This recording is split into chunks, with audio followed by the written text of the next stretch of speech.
$10亿，3个月归零，不是亏了10亿，是这10亿根本没来得及汇出去，产品就先关了。2026年3月24日 ，OpenAI 宣布关闭 Sora 应用，消息发出后几个小时，迪士尼随即表态，原定投向 OpenAI 的$10亿不再推进，3年授权协议就此作废，整桩交易比很多人的健身年卡还短命。这件事里有一个让很多人感到困惑的细节 ，Sora 不是因为做得不好被关掉的，它上线第一天就冲到了美剧 App Store 下载榜第1，底层的视频生成模型技术指标一直被业内认为是同级别最强之一。那么，一个技术上说得通的产品，为什么在运营不到6个月后就被自己的母公司亲手关掉？背后不只是一次产品决策，而是一次关于什么才是真正的护城河的战略判断。今天我们就来把这件事讲透。先把 Sora 这个产品说清楚，因为大多数报道都把它描述成文字转视频工具，这个说法只对了一半，而那另一半恰恰是整个故事的起点。Sora 的底层确实是一个文字生成视频的 AI 模型，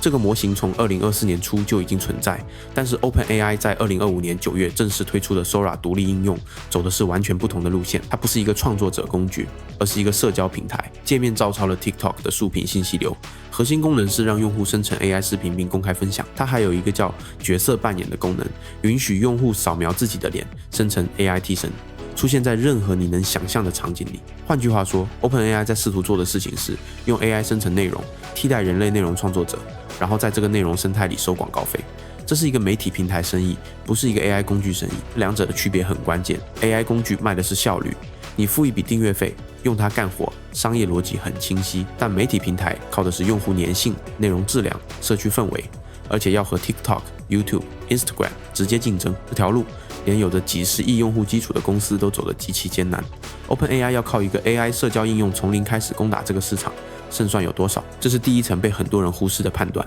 Sora 失败的直接原因不是技术不够强，而是商业模式一开始就选错了赛道。现在来说，迪士尼的$10亿是怎么回事？2025年12月 ，OpenAI 和迪士尼签了一份框架协议，这是一份3年的授权合同。迪士尼授权超过200个，旗下角色来自漫威、皮克斯、星球大战的动画类、遮挡类和动物类角色，供 Sora 平台上的用户生成视频使用。配套的是迪士尼计划以$10亿入股 OpenAI。这个协议有一个核心逻辑，迪士尼需要一个让 IP 在 AI 时代保值的方式。与其让用户在别的平台上非法生成漫威角色的视频，不如把这件事收编进自己的生态，用授权的方式赚回控制权。从迪士尼的角度看，这不是单纯的财务投资，而是战略卡位，把最大的 AI 视频平台锁定在自己的版权框架内，同时确保自己在 AI 谈判桌上有一个位置。这个逻辑本身成立，问题在于协议签了，钱没到账，产品就关了。坦白说，迪士尼的反应不是愤怒，而是平静的切割。迪士尼发言人的声明一个字的指责都没有，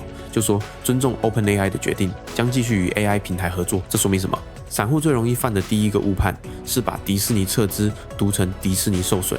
实际上受损的是 OpenAI 的商业信用，不是迪士尼的资产负债表。迪士尼这笔钱根本没打出去，它等于以零成本规避了一场可能深陷其中的法律和舆论漩涡。真正要解释为什么签了协议却在3个月后关产品的是 OpenAI， 那 Sora 为什么必须关？或者更准确的说，为什么它的关闭从它诞生的第一天就已经写在了基因里？第一个结构性问题是深度伪造的潘多拉魔盒。Sora 的角色扮演功能上线后，平台上很快出现了大量真实公众人物的深度伪造视频。马丁·路德·金的女儿、罗宾·威廉姆斯的女儿都公开在社交媒体发声，要求用户停止制作他们已故父亲的视频。演员工会也公开施压， OpenAI 设置了内容过滤，但用户总能绕过去。这不是工程问题，是产品设计问题。当你把让用户成为任何人作为核心功能而不是辅助功能时，被滥用几乎是必然结果。第二个结构性问题是版权雷区。 AI 视频生成模型的训练数据来源至今是行业里说不清楚的灰色地带。Sora 生成的内容，其风格和元素是否侵犯了现有创作者的版权？这个问题没有答案，但诉讼随时可能来。这里有一个细节很说明问题，迪士尼在与 OpenAI 谈协议的同一时间段，刚刚向谷歌发出了版权侵权的停止函，理由是谷歌的 AI 模型未经授权使用了迪士尼的版权内容。换句话说，迪士尼自己就是版权领域最强硬的执法者之一，它怎么可能与一个版权归属长期不清晰的平台深度捆绑？这两个问题不是公关危机，是商业模式的结构性漏洞。你能用管理暂时压制他们，但只要 Sora 还在运营，这2颗地雷就还埋在地下。好，现在我们来说 OpenAI 为什么选择在这个时间节点关掉它，而不是更早，也不是更晚。这里要引入一个你必须知道的背景。OpenAI 计划在2026年底或2027年初进行 IPO， 届时它很可能是历史上规模最大的科技公司上市之一。在走向资本市场之前，公司需要讲一个干净的、可量化的、没有重大法律隐患的商业故事。一个被深度伪造、争议缠身、被版权诉讼威胁、与迪士尼协议陷入尴尬的社交平台，会严重干扰这个故事的可信度，而且还有一个来自竞争对手的压力。Anthropic 正在企业端快速侵蚀 OpenAI 的市场份额。有数据显示，在企业新增 AI 工具采购中 ，Anthropic 现在捕获了大约73%的份额，而 OpenAI 下降到大约27%。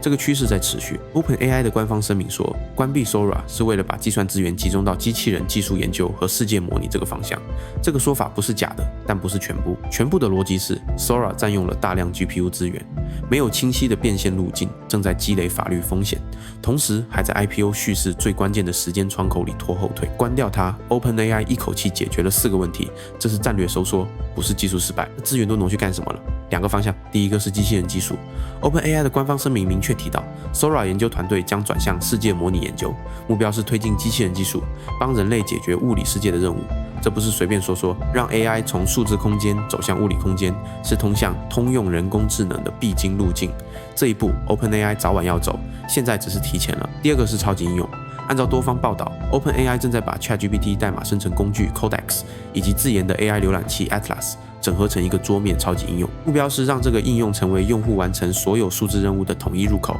正面对抗 Anthropic 的 Cloud 生态以及微软的 Copilot。这2条路都比做一个 TikTok 竞争对手更接近 OpenAI 的核心竞争优势：底层模型能力、算力调度、工程基础设施。与此同时 ，OpenAI 在2026年已经完成了6笔收购，差不多追平了整个2025年全年的收购量。其中2笔值得单独讲一下 ：Astro 和 Promptful。Astro 是一个做 Python 开发工具的开源项目公司，它最知名的产品是一个叫做 UV 的 Python 环境管理工具，在开发者社区里被大规模采用，上个月的下载量超过12600万次。OpenAI 收购 Astro， 把他的团队并入自己的 Codex 编程助手团队，目标是在 AI 编程赛道上和 Anthropic 的 Cloud Code 直接竞争。Promptful 则是一家 AI 安全测试平台，核心功能是帮助企业在把 AI 系统部署进生产环境之前，发现安全漏洞和进行红队测试。目前被超过25%的财富500强公司使用。OpenAI 把它并入 Frontier 平台，用于给企业级 AI 智能体提供安全保障。把这2笔收购放在一起看，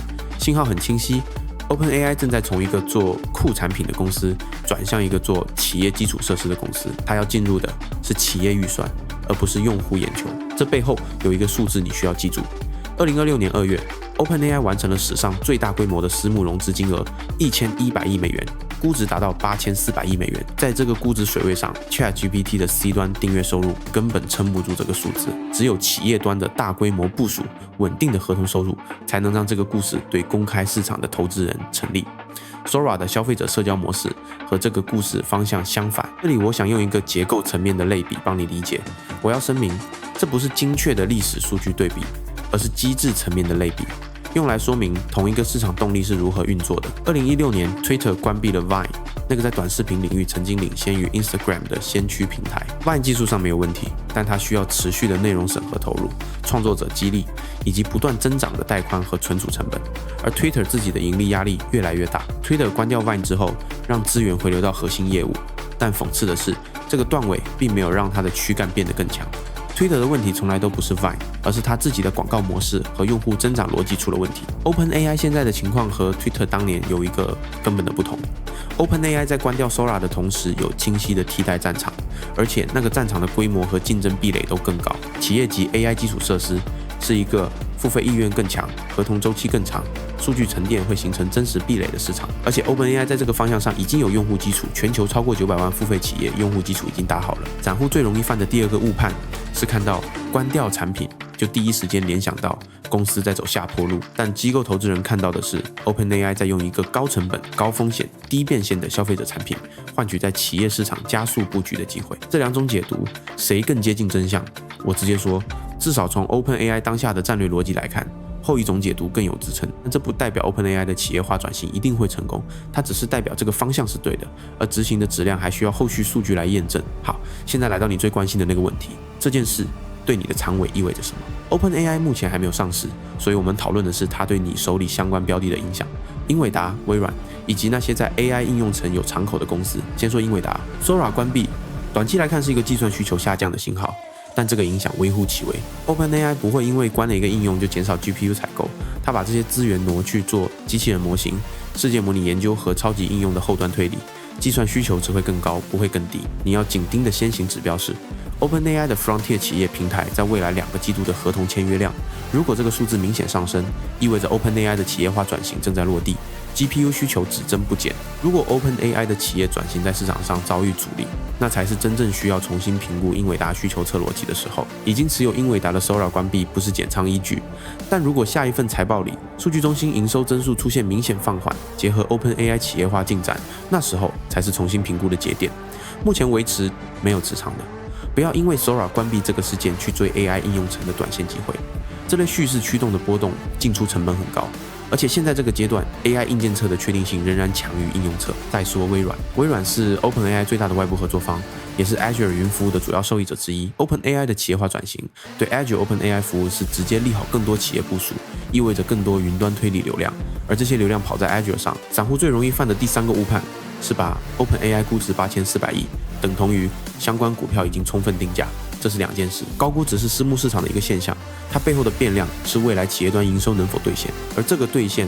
你现在还看不到具体数字。微软下一份财报里，你要盯的先行指标是 Azure AI 收入增速，如果 Azure AI 保持在30%以上的季度增速， OpenAI 企业化带来的云端流量已经在兑现，微软仓位可以继续持有。如果 Azure AI 增速明显放缓，那需要重新评估 OpenAI 的企业转型是否真正在拉动需求。这件事里还有一个维度很少被讨论， OpenAI 关掉 Sora， 客观上把 AI 视频生成这条赛道的位置腾出来了。Runway、Pika 以及谷歌的 Veo 平台都是潜在受益方，但这些公司目前大多还没有上市，能直接操作的标的很有限。更值得关注的是这件事对整个 AI 应用层的定价逻辑意味着什么。Sora 关闭之前，市场对 AI 消费者应用层的预期是，只要有技术突破就能快速变现。 Sora 的案例打破了这个假设，它告诉市场，技术突破和商业落地之间存在一条你必须跨越的鸿沟，而这条鸿沟的名字叫做监管、版权和商业模式设计。这对你评估其他 AI 应用层公司有直接参考价值。当你看到一家公司的产品在技术演示上让人震惊，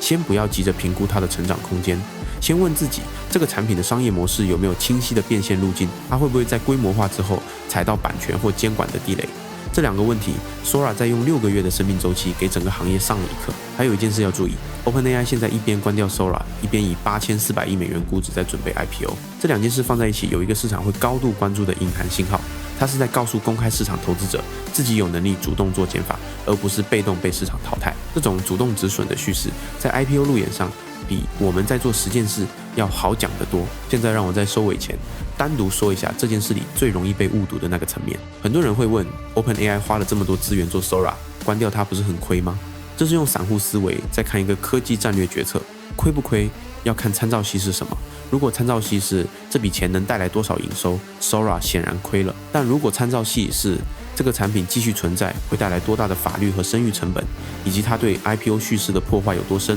那关掉它是在止损，不是在亏损。 OpenAI 现在估值8400亿美元，它不需要靠一个社交应用来证明自己的价值，它需要的是在通往上市的路上维持一个清晰、可量化、没有重大法律风险的商业叙事。Sora 威胁了这个叙事，所以 Sora 走了。这不是一家公司在犯错，这是一家公司在用它此刻手里最强的牌——估值、现金储备、品牌信用来换取下一张牌出现的时间，而下一张牌叫做 IPO。 留给你的问题是，当一家公司的估值高到一定程度，它的每一个产品决策都必须优先服务于资本市场的叙事，而不是用户的需求。这时候，它还算是一家科技公司，还是已经变成了一个投资产品？我是3元，我们下期见。